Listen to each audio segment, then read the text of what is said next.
Pakistanis are continuously calling the Pahalgam attack a false flag operation, while India's National Investigation Agency has already proven the Pakistani link to the brutal attack. Two Pakistani nationals were identified among the attackers: Hashim Musa, also known as Suleiman, and Ali Bhai, also known as Talha Bhai. There was communication between the attackers and their Pakistani handlers. The tracking of the digital footprints led to safe houses in Muzaffarabad in POK and Karachi in Pakistan. NIA's intelligence intercepts confirm cross-border coordination. This was a well-planned attack, orchestrated in Pakistan at the headquarters of the terrorist organization Lashkar-e-Taiba. One of the attackers, Adil Ahmed Thoker, was a local from Anantnag in Kashmir.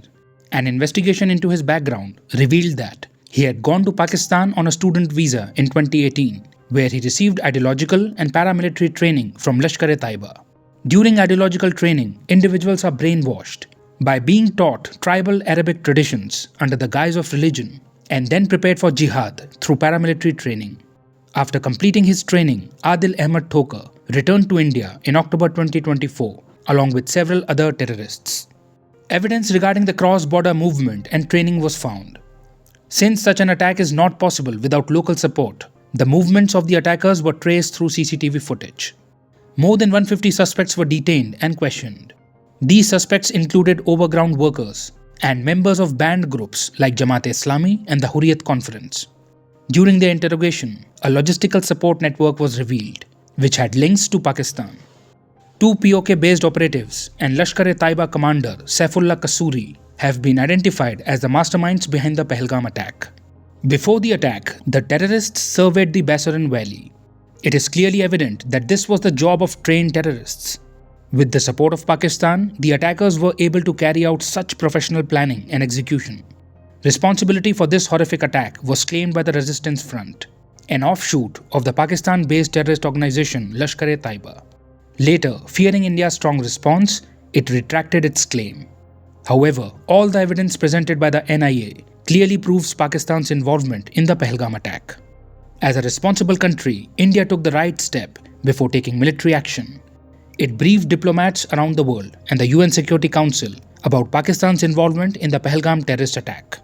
Meanwhile, through diplomatic measures, Pakistan's screws have been tightened, and preparations are now underway for a proper military response. Pakistan is a country with a history of supporting, training, and funding terrorists. When other countries point this out, Pakistan calls it baseless. When proof is presented, it denies it. This is the problem with Pakistan. It has no issue supporting terrorism and religious violence, but it has a major problem accepting responsibility for it. Because if it admits the truth, it risks being placed on the FATF blacklist, making it harder to secure loans. However, the truth was recently admitted by Pakistan's Defense Minister Khwaja Asif. During an interview, he openly stated on camera what people from India and many other countries have been saying for years. Asif admitted that Pakistan has been supporting terrorism for several decades. Bilawal Bhutto later reiterated this. This means that the Pakistani government, military and intelligence agency ISI have been engaging in this dirty work on behalf of other countries in exchange for money. This revelation is not surprising. 5 years ago, when former Prime Minister Imran Khan called Osama bin Laden a martyr, both Khwaja Asif and Bilawal Bhutto condemned him. Yet today, both of them are admitting Pakistan's role in supporting terrorism. Sooner or later, the truth comes out. Where was Osama bin Laden found? In Pakistan. Even today, who is providing security to terrorist Hafiz Saeed? Pakistan. That is the kind of country Pakistan is. Even after all this detailed evidence, countries like Bangladesh and Turkey support Pakistan. This clearly exposes their distorted mindset.